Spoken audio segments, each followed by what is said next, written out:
What is the healthiest type of cheese to eat for diabetics and people with insulin resistance? Today, we are talking about cheese, the best and healthiest cheeses for diabetic and non-diabetics alike. Hi guys, I'm Dr. Ahmed Ergin. I'm an endocrinologist in Florida. And for most of you, I'm your YouTube and Facebook diabetes doctor. You're talking about real cheese here, manufactured from high quality ingredients and sometimes even raw. Yummy! Whatever form it takes, cheese is hard to say no. But which cheese is the most nutritious on the market, right? As you may know, throughout the history, cheese has served as a staple in cultures all over the world, and it continues to do so today. Fermented dairy products such as cheese, kefir, or yogurt were widely consumed prior to the modern world today. So, what benefits are we talking when it comes to cheeses other than the fact that it won't spike your blood sugar, right? You all know that it's not going to spike your blood sugar. But what are the other benefits from cheese? Generally speaking, 1 ounce of cheese is regarded to be a serving, just so you know, which is around the size of 3 normal dice. With just 1 serving, or 2 depending on how you look at it, you will get a good dose of key nutrients. What are they? Vitamin D, vitamin A, certain B vitamins, calcium, phosphorus, zinc, potassium, and of course your protein. Cheese's fermented properties ensure that it promotes digestive health while also increasing the immune system's performance. Nowadays we all need that, right? Cheese, when consumed in moderation, is totally appropriate food to pair with your favorite foods. It literally makes any food taste good instantly, even your vegetables. Take note that we are talking about cheese here. Real deal, authentic quality cheese created from high-grade milk sources such as cow, goat, and sheep, and made in small batches are the best ones. Goat and sheep cheeses actually have more heart-healthy fats than cheeses made with cow milk. Did you know that? Having said that, the use of processed cheeses should be avoided at all cost because they contain certain emulsifiers, extenders, strange substances, phosphates, hydrogenated oils, among other things. Now, those cheese-like goods in cans are no-go either. Now, let's go back to the benefits. There are various positive changes that occur as a result of fermentation or fermenting the dairy products. That includes increase in the vitamin B and vitamin C. The process of fermenting dairy also aids in the breakdown of casein. Casein is a milk protein that many people are unable to digest for a variety of reasons, including me. Many of the enzymes that were destroyed during the pasteurization, which is a good thing, and are restored during the process of culturing the dairy product. For example, lactase, that aids in the digestion of lactose or the milk sugar, and there are a lot of enzymes that aid in the absorption of calcium and other minerals by the body when you consume cheese. Lactase, which is created during the culturing process, permits many people who are sensitive to fresh milk to tolerate fermented milk products, such as cream, like the cheese, the yogurt, the kefir, even whey protein, and cultured milk, cream, and so forth, the cream cheese. Even these people are allergic, supposedly, to fresh milk. Now, raw cheese is some of the most nutritious cheese that you can obtain. Is that interesting? These cheeses are manufactured from raw milk that has not been pasteurized. That's why we call it raw milk, right? Making them a healthier option. Unlike cheeses prepared from pasteurized milk, the raw cheese has a wide range of beneficial enzymes and nutrients, making it more easily digestible. For more than 1,000 years, right up until today, raw milk has been go-to ingredient at cheeses, and for a good reason. What is it? Flavor. Now, heat destroys and denaturates many naturally occurring flavor-rich and gut-friendly enzymes in the milk, resulting in the cheese losing its detectable flavor. And when milk is cooked or pasteurized, many naturally occurring flavor-rich and gut-friendly enzymes are totally destroyed as well, resulting in this total loss of detectable flavor. Now, raw cheese isn't particularly frightening, nor it's difficult to come by, so it's actually everywhere. To give you an example, cheese known as Parmigiano or Reggiano may only be named as such if it is manufactured from raw milk. Isn't that interesting? Alternatively, you can get raw milk cheese from an organic source at your local farmer's market or health food stores such as Whole Foods or Sprouts, wherever you normally go. Now the question is it better to eat full fat or low fat? That's a debate that's been there forever, right? When faced with the decision between low fat and full fat options, always choose the full fat one. Several healthy fats have been removed from low-fat baked goods, dairy products, butters, nut butters, etc. And these products are typically loaded with a variety of weird components, such as chemicals, artificial sweeteners, in order to resemble the texture of the full-fat variant. Now, full-fat foods should be regarded as a special treat, of course. They should not be consumed in large quantities. Aside from that, the saturated fat present in cheeses isn't all that unhealthy for you after all. So if you consume at least 2 to 3 servings of full-fat dairy per day, you will have a 23% less chance of getting type 2 diabetes when compared to those people who consumed 1 or fewer servings per day. And this has been studied and published in 2005 in a reputable journal. Full-fat cheeses also include a kind of fatty acid known as conjugated linoleic acid, which is found in small amounts in other foods as well. You can call that CLA. A number of health benefits of CLA have been demonstrated that includes anti-cancer, anti-diabetic, anti-hypertensive. CLA is a type of polyunsaturated fatty acid that I always recommend that belongs to omega-6 fatty acid. And remember, not every omega-6 is bad for you. In other words, this is technically a trans fat, but it's a naturally occurring trans fat that can be found in a variety of nutritious food sources. Now, a large number of studies demonstrated that industrial trans fats, which are totally distinct from the natural trans fats, such as the CLA, are harmful. But these cheeses contain varying amounts of CLA, and that depends greatly on the types of animal or fat, or etc. But for example, the CLA content of the beef and the dairy from grass-fed cows is 300 to 500% higher than the beef and dairy from grain-fed cows. Now, sheep and goat cheese also has more CLA than the cheese made with cow milk overall. So, another question, which one is better, organic or conventional cheese? When deciding whether to purchase conventional or organic dairy products, always opt for organic whenever possible. Why is that? Well, the fat contains the highest concentrations of hormones and antibiotics used in non-organic cattle production. So all these toxins can accumulate in the fat. In a study in 2013, for example, organic dairy products contain 62% more heart-healthy omega-3 fatty acids than the regular dairy products that are not organic. So, what is the healthiest cheese available then? Well, the healthiest cheese is a cheese that is organic, fresh, and easily digested by the digestive tract.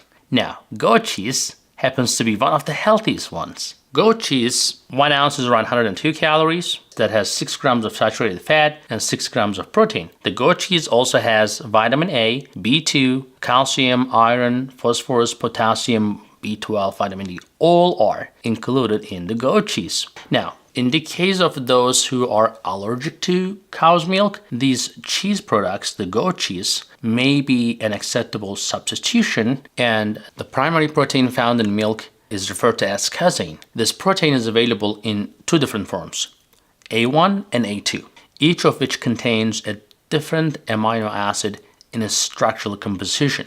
The milk produced by traditional dairy cows contains a combination of A1 and A2 casein, as opposed to other animals' milk like goat cheese has a protein structure that is smaller and easier to digest due to the A2 casein protein. and it does not exhibit the inflammatory effects associated with dairy products due to A1 casein in cow's milk. In fact, this casein has the most structural similarity to human breast milk of any protein. It has been shown in special studies that the goat milk, when presented as the first type of protein to be introduced to babies following breastfeeding, they may be less allergic for the rest of their life to the milk, or even to cow's milk later.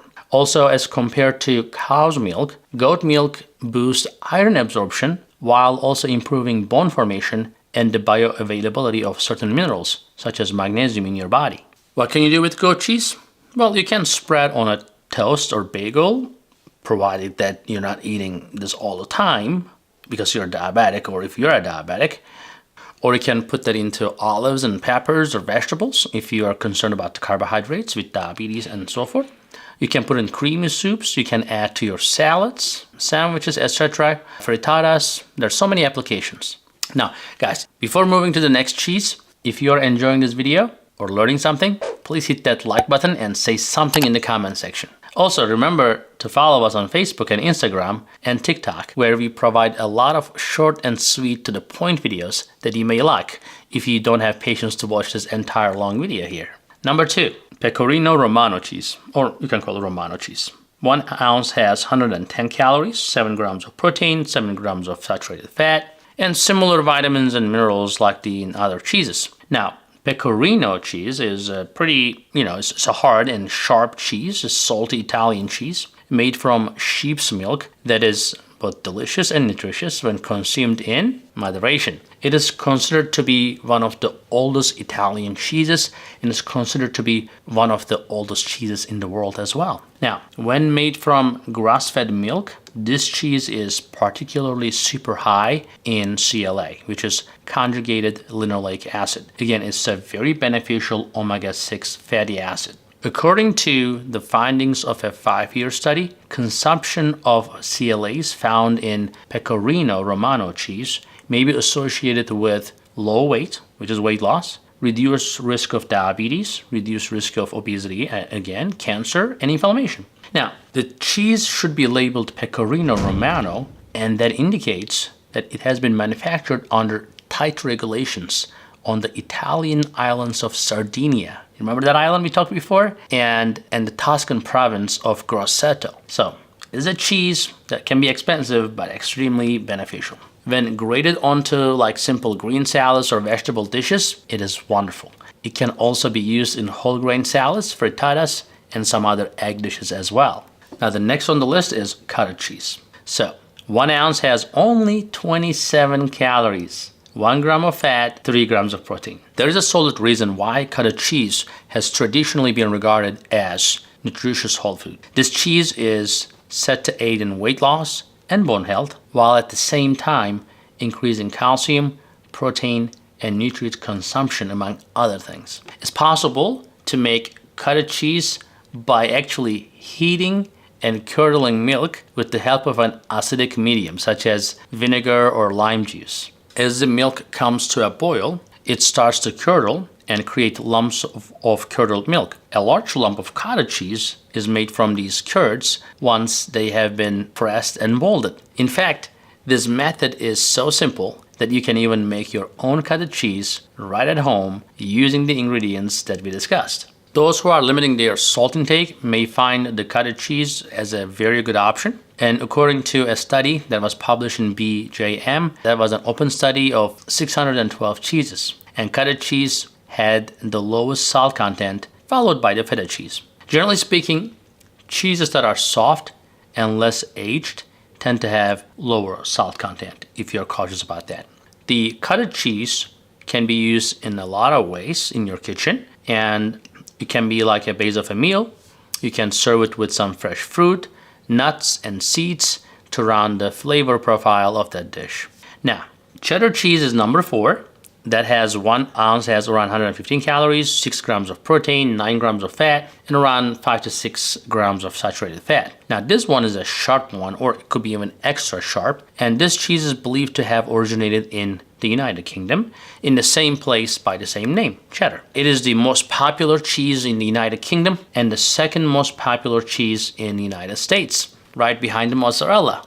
This cheese has the potential to be a healthy option. Processed cheddar cheeses products with artificial preservatives and some weird yellow coloring should always be avoided at all costs because they are not created from real cheddar cheese. Real cheddar cheese is off-white in color and a mild orange if spices are added, and is matured for 3 to 18 months depending on the type of cheddar cheese you choose. The cheddar cheese, like other cheeses, contain a lot of protein, vitamin A, vitamin B, different types of vitamin Bs, and calcium, which are essential for your muscle and nerve function.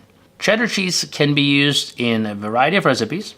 That includes your baked goods, which should be a very occasional treat, but it's great in quiches, risotto, baked breads, and sandwiches. Again, you have to be very careful when using this cheese in baked foods if you have diabetes. Number 5 is feta cheese. This one is from Greece. 1 ounce has 74 calories, 6 grams of fat, 4 grams of that is saturated fat.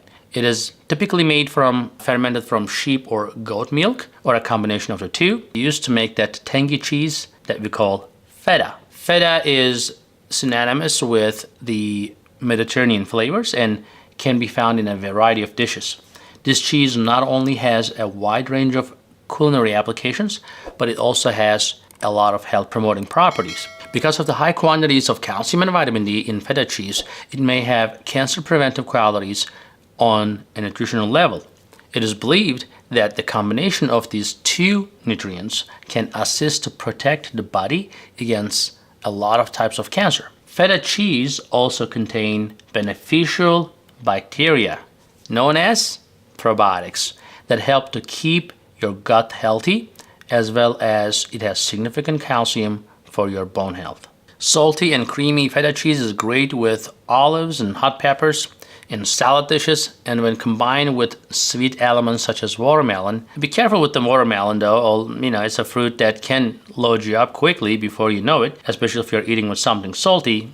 Sugar is something you have to watch for, but it's a great pair. Now, number 6, of course, we're gonna have to talk about mozzarella cheese, right? Everybody loves it. 1 ounce has 85 calories, 6 grams of protein, 6 grams of fat, and around 4 grams of that is saturated fat. In moderation, mozzarella contains probiotics that are beneficial for your intestines, as well as the protein, fat, and minerals that we talked in other cheeses. And in particular, mozzarella is high in energy-producing B vitamins, such as B12, which is beneficial for the health of red blood cells as well. Mozzarella cheese is an Italian staple that may and should be used in a variety of recipes, including salads, some whole grain meals, and so forth. It can even be stuffed with some squashes, and it provides a very satisfying vegetarian meal if you're open to, the cheese in your diet. And it's probably the best for diabetics, guys. So, here you go. We talked a lot about cheese today. I hope you learned something. And if you did, please subscribe, pass this video to someone you think they may benefit from it. And I will see you in the next video. Ciao. Hey guys, I hope you're enjoying this channel so far, and I hope you subscribed already. If you didn't, do it. And if you did, watch this video right there. I think that will help you too.